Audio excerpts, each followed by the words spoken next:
Welcome to episode 68 of Terese Talk. I'm your host, Terese Main. By day, I co-host a morning radio show on a network in New York and Pennsylvania. By night, I'm a podcaster. If you're a woman like me who loves Jesus and just wants to serve her family and community a little better, you're in the right place. One day can change everything. No one knows that better than Kechi Okwuchi. She was just a teenager when a day of travel changed it all. Ultimately, her journey brought her closer to God. She's written a book about persevering in the midst of what could have caused so many others to turn from their faith. Thanks for being here. I'm happy to be here. Thank you for having me. Now, when you were just a teenager, you were involved in a horrific plane crash. Most everybody on the flight did not make it, but you did. That doesn't mean that you didn't have serious injuries, very bad burns over much of your body. There must have been so many things you went through. First of all, being a teenager and realizing that life had changed profoundly for you. Oh, definitely. It was a very jarring thing to kind of be thrust into a whole new reality. Before the accident, the most important thing in my life at the time was SATs. I was going home to start studying for the SATs because I was a senior in high school. And my only problems at that time were, what school do I want to get into? And will I get the right grades for it? Am I going to leave the country to go to school? That was like college. That was it. That was the next stage of my life. And you were born in Nigeria. So is that where you went to high school? Yes, that's correct. So I went to high school in Nigeria, a boarding high school. I was thinking about college in the UK, actually. I had family in the UK, still do. And so I was going to hopefully get into a school in the UK so I could be somewhere different, where the school system was a little bit better when it comes to higher education, and at the same time still be close to family. And then you ended up in Houston. How did that happen? First of all, after the accident happened, I was first flown to South Africa, which is the first place I received emergency treatments. I got there with third-degree burns over 65% of my body, so I was pretty badly injured. And South Africa basically saved my life, brought me back from the brink. And then I came back to Nigeria, where I waited for Shell Hospital to find a hospital for me in America or Germany that would be able to care for the level of burns I had and give me the right reconstructive surgeries that I needed. So that's how I ended up in America in 2007, 2 years after the accident. And I've been here ever since. I came here to be treated by Shriners Hospital for Children in Galveston, Texas, now Shriners Children's Texas. As a 15-year-old, I know a lot of people are very fluid in the things that they believe, the big picture things, but what was your faith like before the accident? Oh, my faith at that time was definitely, I would say, obligatory. I would say I believed because my family believed. I believed what they believed.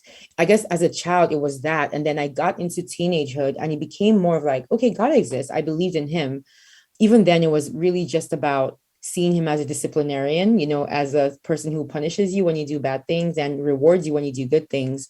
And I also kind of just saw him as, this being that I only interacted with on Sundays, during fellowship or, at church. I hadn't developed anything like a personal, voluntary relationship with him at that point, even though I did believe in him. Was there a time because of your beliefs after the accident where somehow you felt like this was a punishment? That's interesting. I never felt like it was a punishment, but I did feel that oftentimes he wasn't listening to me. I did feel like oftentimes he was just leaving me to handle things on my own, things that I felt were too big for me to handle alone. So it was really a matter of dealing with abandonment issues, kind of like with a dad, as opposed to feeling punished. Yeah, it was just like a lot of times I just cried out to him, like, can you help me? Things like that. There were times because after I found out, I didn't know about the fact that everyone else was gone except two people. So when I found that out, it became like how could you let this happen kind of thing, What is your view on the accident now, and especially God's role in it? Bad things happen to good and bad people equally, no matter what you believe. Being a Christian, it doesn't exempt you from going through bad things. It doesn't exempt you from suffering. Rather, what it does, what God's role in that, when bad things happen, what it is a place to go to seek refuge when bad things happen, a place of comfort, a place of solace. That's what he started to represent. So he didn't cause bad things to happen, but he was there when bad things happen. He was there in spite of bad things happening. He's a place to be, he's the place to go to if you want to heal in the best way possible from the bad things that happen. So I think that's now my view on what happened, on everything, and on God. And that's not something that happened just like naturally for me. It was something that I learned as time passed, and my support system, my mom, my grandma, people around me, they ministered to me and taught me about God and helped me to see things in that way. So, it didn't happen in a vacuum, that kind of thinking or that perspective. And I'm grateful for it, because I think thinking that way has helped me, given me a purpose really also, because I'm able to kind of see my life as a good thing that came out of a horrible thing. And so it makes me want to live my life for the people that, lost theirs. There are so many accounts in scripture of people wrestling with God emotionally, even physically. Did you Yeah. find, I would imagine, I mean, after being in a hospital, after having so much pain, Mhm. after surgery, that you must have wrestled with God a lot.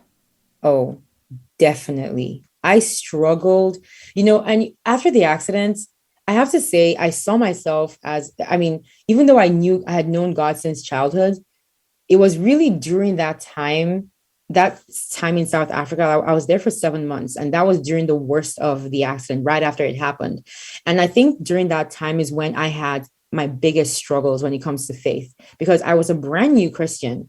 Like, for all intents and purposes, that was really the beginning of my relationship with God, one that I actually sought out for myself. And I was learning about him through my parents. I was learning about him through my family and through the Bible. My mom was doing such a great job trying to like just teach me about him in a way that wasn't like aggressive, but just very gentle. And so this brand new relationship with him was so easily shaken up by the circumstances I was in, and then the truth that like everyone was gone. So I struggled so much with seeing him as a good God, seeing him as a God that cared about every single person equally. It was kind of difficult because I saw him as a place to be because whenever I prayed, I did notice a difference in like the peace I had inside me.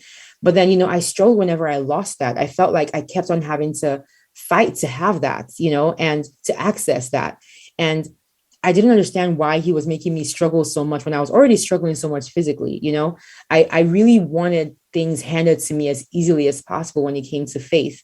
But I learned the hard way that like, it doesn't work that way. It's something that, like people always say faith is a muscle. It's something that I had to keep on working to maintain, and to have a deeper, like to have deeper access to, and to have a deeper relationship with him, even though I was going through this, what I was going through right now. But ironically, it was never, it was the most important time for me to do have that struggle with faith, because I feel like that was the best time for me to go through what I was going through, because if I was in a good place, chances are I may never have even sought him out the way that I did. So I feel like and also just seeing him as someone that was, that cared, what happened to me, seeing him as not someone to blame for what happened, but someone that actually, you know, cared that this happened and wanted to help me overcome it. You've now written a book called More Than My Scars, and one of your goals was for people to see beyond the surface of you, because to look at you, it's obvious that there has been a traumatic event in your life. Yep. But to get beyond that, what do you want people to know about you more than your scars? I want people to always be able to access the real me despite my scars. I walk around and I know that this physical appearance, it is almost like a shield, like a wall, really, that everyone has, that needs to be like over, like penetrated, or that needs to be climbed over to really access the truth of what a person is.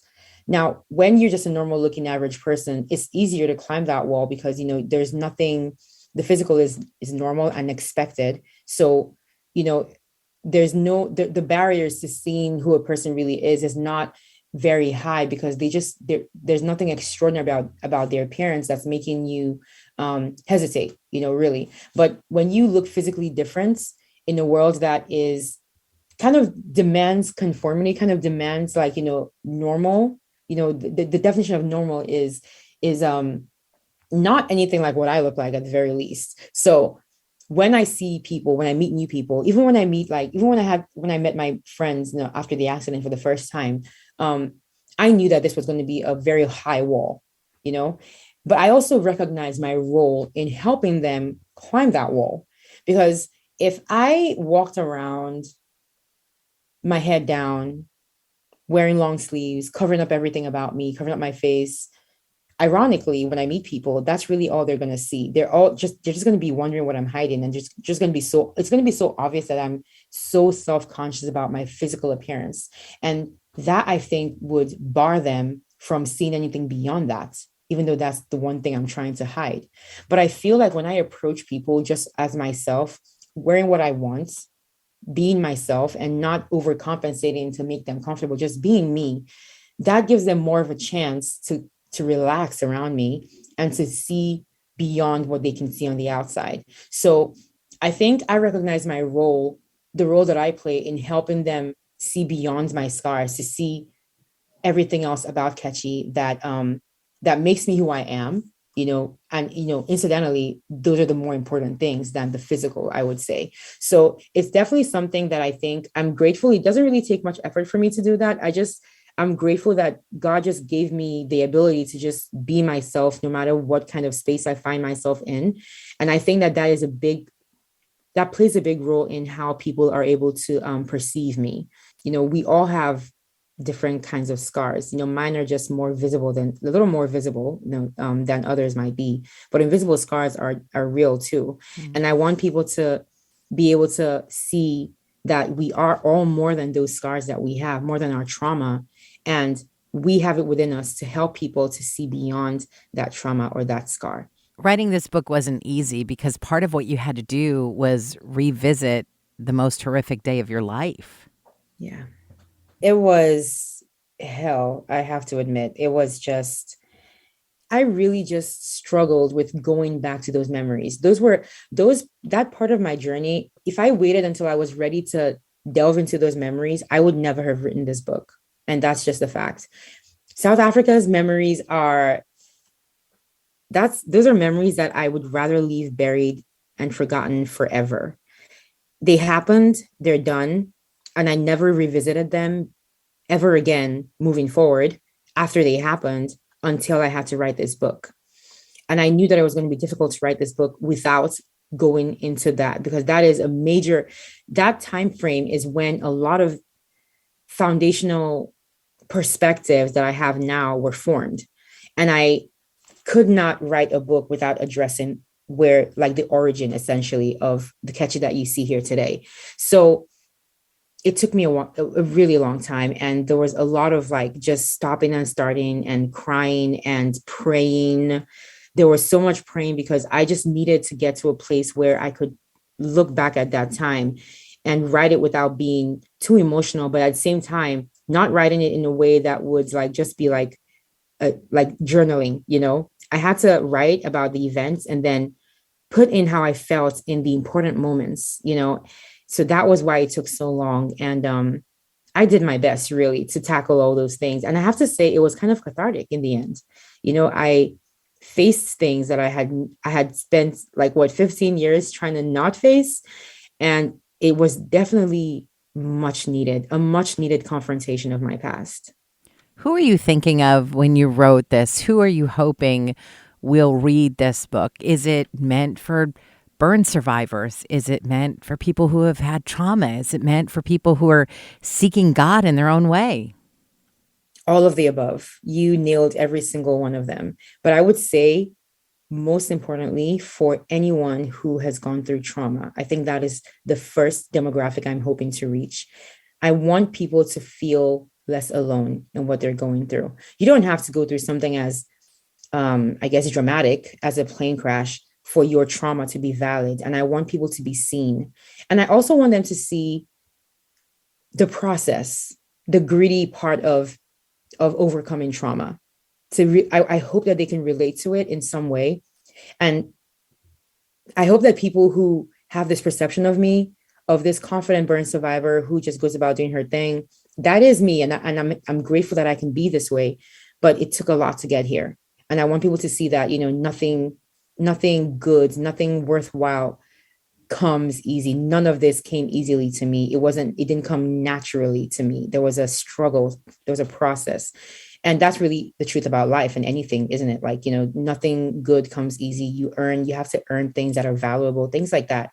And I want people to kind of see that in my message. So this is for any trauma survivor, anyone currently going through trauma, and, hoping that I can reach them and help them see that, it is possible.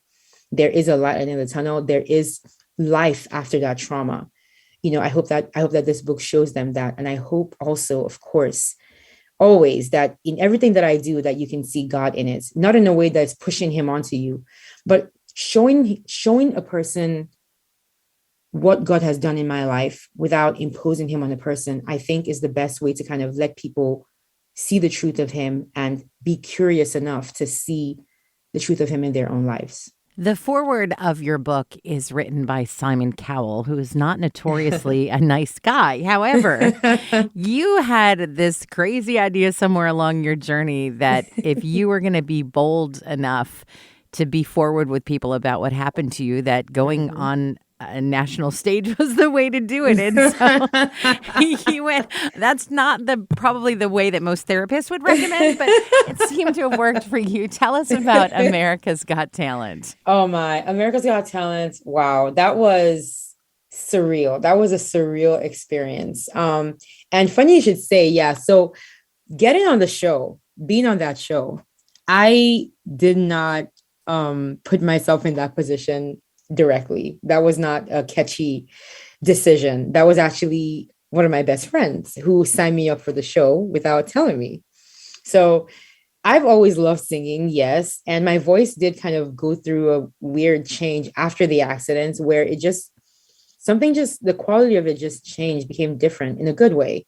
So I did start singing even more after. But to put myself on that kind of platform would never have occurred to me, even though I had people around me telling me that I should. And one of such people was one of my best friends. So Wumi, basically, her name is Wumi, and she basically just like would send me, the application, or she would send me like, whenever they're doing like open like calls for people to come and audition in person, things like that.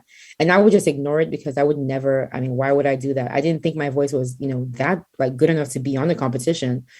But she just kind of like took matters into her own hands and signed me up and changed my life henceforth by just that one single thing.